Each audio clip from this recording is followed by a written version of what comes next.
कार्तिक माहत्म्य अध्याय 27। आगे की कथा सुनाते हुए सूत जी ने कहा, हे ऋषियों, इस तरह वह राक्षस और पिशाचिनी दोनों घूमते फिरते नर्मदा नदी के तट पर एक वट वृक्ष के नीचे आकर ठहरे।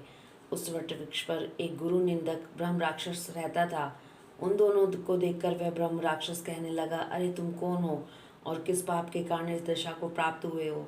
तब राक्षस रूपधारी राजा ने अपना तथा पिशाचिनी का संपूर्ण वृतांत सुनाकर कहा कि अब आप भी अपना वृतांत सुनाइए। ब्रह्म राक्षस ने अपना वृतांत सुनाते हुए कहा कि हे मित्र, बहुत समय पहले मैं मगध देश में प्रवीण सोमदत्त नाम वाला ब्राह्मण था।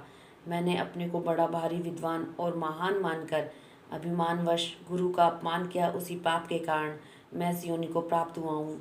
इस जन्म में भूख से पीड़ित होकर मैंने अनेक ब्राह्मण खा डाले हैं। गुरु का अपमान करने से निश्चय ही ब्रह्म राक्षस की योनि प्राप्त होती है। यह बात मैंने भली भांति जान ली है। तब कलमाशपाद ने पूछा, हे मित्र, गुरु की कोटि में कौन कौन आते हैं, कृपया मुझे बतलाइए। ब्रह्म राक्षस ने कहा, वेदों को पढ़ाने तथा सुनाने वाला, वेदों तथा नीति शास्त्र की व्याख्या करने वाला, वेदों के संदेह को दूर करने वाला, भय निवारण करता, अन्नदाता, शिक्षा देने वाला, बुरे कार्यों से रोकने वाला, पिता, शवसुर, मामा, बड़ा भाई, गर्भ से मरण पर्यंत तक 16 संस्कार कराने वाला तथा राजा को शास्त्रों ने गुरु कहा है, इसलिए इन सब की वंदना करनी चाहिए। यह सुनकर कलमाशपाद ने आगे पूछा, हे भाई, तुमने अनेक गुरु कहे हैं, इनमें से कोई बड़ा भी है या सभी बराबर हैं।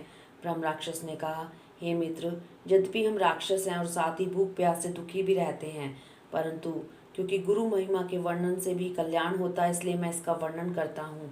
सब गुरु बराबर हैं, फिर भी इस संबंध में शास्त्रों का कथन सुनो। वेद तथा मंत्रों का उपदेश करने वाला, धर्म शास्त्रों तथा पुराणों की व्याख्या तथा उपदेश करता, ये विशेष गुरु माने गए हैं। इनमें से प्रमुख गुरु वह है जो देव पूजन करावे, देव पूजा का फल बतावे अथवा गुरु मंत्र का उपदेश दे। ब्रह्म राक्षस ने अपने राक्षस बनने की कथा सुनाते हुए कहा, मैंने धर्म, अर्थ, काम और मोक्ष देने वाले सभी पुराण गौतम ऋषि से सुने थे। एक समय में शिव जी का पूजन कर रहा था। उसी समय महर्षि गौतम वहां पर आ गए। मैं पूजा में ही लगा रहा और मैंने खड़े होकर उनको प्रणाम नहीं किया। तब शिव जी ने गुरु का अपमान करने के कारण मुझे ब्रह्म राक्षस बना दिया। यह कथा सुनाते हुए सूत जी ने कहा, हे ऋषियों, इस प्रकार गुरु की महिमा का वर्णन करने तथा सुनने से उन तीनों के पाप नष्ट हो गए। ठीक उसी समय उन्होंने कुछ दूर पर गर्ग मुनि को आते हुए देखा तो पिशाचिनी तथा दोनों राक्षसों ने अपना भोजन जान दोनों हाथ उठाकर उनकी ओर भागे, परंतु गर्ग मुनि के द्वारा शिव जी का नाम लिए जाने पर उनके समीप न जाकर पिशाचिनी दूर से ही कहने लगी, हे महात्मन, आपको नमस्कार है।